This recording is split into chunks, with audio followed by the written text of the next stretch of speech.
What's up? My name is Eric Butler. This channel is called Reportin' Opine. I am back, and from Fox News, human composting on the rise as green funerals become increasingly popular. Why more and more people are seeking out green burial methods over traditional practices. So this kind of feels like their whole death cult thing, right? Like, if you drive a truck, you're going to die, you're going to kill the environment. So when you do die, we're going to try to give you back to the environment. I guess, I don't know. We'll find out here, but I don't know if it's that much different from just being buried and becoming worm food or being cremated and sprinkled into the ocean. I don't know. The push for environmental consciousness has sparked the rise of not only green energy initiatives, but now also the move to green burials or human composting practices over more traditional methods. Gaining increasing popularity over the last few years, green burial practices leave little to no environmental impact. And this is Fox News. This is not a far left-wing radical publication. This is this is Fox Boomer News. Green burial practices leave little to no environmental impact with, quote, complete decomposition of the body and its natural return to the soil, thus encouraging new growth and restoration of ecosystems, according to the Funeral Consumers Alliance. Additionally, unlike traditional burials that use toxic chemicals, only biodegradable substances are used during the burial process. In 2019, Washington became the first state to allow human composting, followed by Colorado, Oregon, Vermont, California, and New York, of course. Now, in my humble opinion, regular composting is already disgusting, right? Like, I mean, I'm not against like being, environmentally friendly, but you can't just have, if you do it right, it's okay, but you can't just have a pile of food trash in your house. That's disgusting. You got to do it outside, or you get one of those fancy composting bins or something. Like, if it's a hobby, if you garden and it works, but if you're just, letting food trash pile up, that's a completely different story. But naturally, New York and California are on board with this stuff.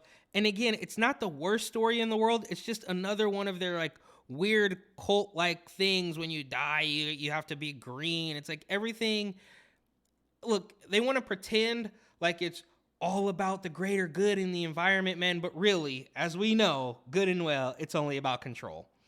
Traditional burial procedures use the chemicals formalin, methanol, and benzene, among other toxins, during the embalming process, which critics say have harmful impact on soil, water systems, and the body. Okay, so when you die, you got to make sure that you do that so you don't pollute the earth or whatever. But when a train derails, then you burn off all the chemicals and tell them it's okay to drink the water, right? You see the problem with that? These chemical spills, and they come out and immediately say, oh, well, it's safe. Well, we can see it's not safe. But when something like this happens, they're very concerned about the chemicals used that have probably been used for decades and decades now, when somebody dies. According to the where'd it go? These stupid ads keep making the article jump around. It's so annoying. But according to the National Funeral Directors Association in 2022, 60.5% would be interested in, quote, green funeral options, up from 55.7% the prior year. Okay, so it's working. Now, again, I don't think this sounds like the worst story in the world, but I'm almost certain there's some super sinister angle to this. It's not just about, a green burial. It's not just about saving the planet. There will never be another thing that happens from this political establishment that is just on its surface level and below it a good thing for anybody. There's always going to be an angle every single time. In addition to an interest in moving towards green practices, the cost of a green burial is often significantly less than a traditional burial, which on average will cost $7,848 in 2022. In contrast, according to U.S. Funerals Online, the cost of human composting practices can range from $4,000 to $5,500, saving consumers a few $1,000s on death procedures. While both methods promote natural decomposition, the difference between a green burial and human composting is that human composting decomposes a body in a closed, reusable vessel, while a burial is the placement of an unembalmed body in a designated green burial cemetery. The market for green funeral process is only expected to grow in the coming years, with a market share of roughly 571 million in 2021. The compound annual growth rate of green burial practices is expected to be 8.7% until 2030. In 2021, human composting reportedly accounted for the largest global revenue share. So it's just another industry that they've created.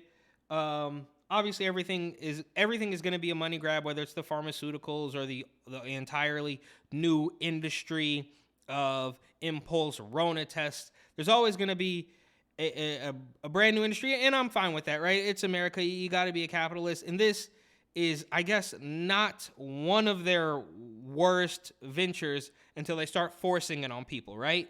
There's every single thing that starts out and it's not that bad, they are going to take it to the extreme and force you to do it and over-regulate it and just make it so awkward to the point where you don't want to do it, right? You're at a point now where, you know, you used to think a Tesla was cool, or you used to think electric car was cool and that was a good idea. But when they force feed you all this stuff, it becomes, you don't want to do it just for the right? Like, stop forcing me to do it. Stop being so heavy-handed, right? It was something I was looking into anyways. I'm talking about my own experiences. Like, okay, well, an electric car doesn't seem so bad. But now you guys are harping on it, and I don't want to do it anymore. Now you guys hate Elon Musk, even though you wanted to push everybody to buy an electric car until maybe everything, because we all know that Elon can't really be trusted, right? But if he doesn't fall in line with every single thing, now you suddenly hate him, even though AOC's, out parking her Tesla in a handicap spot at a Washington, D.C. Whole Foods. I've gotten completely off track here,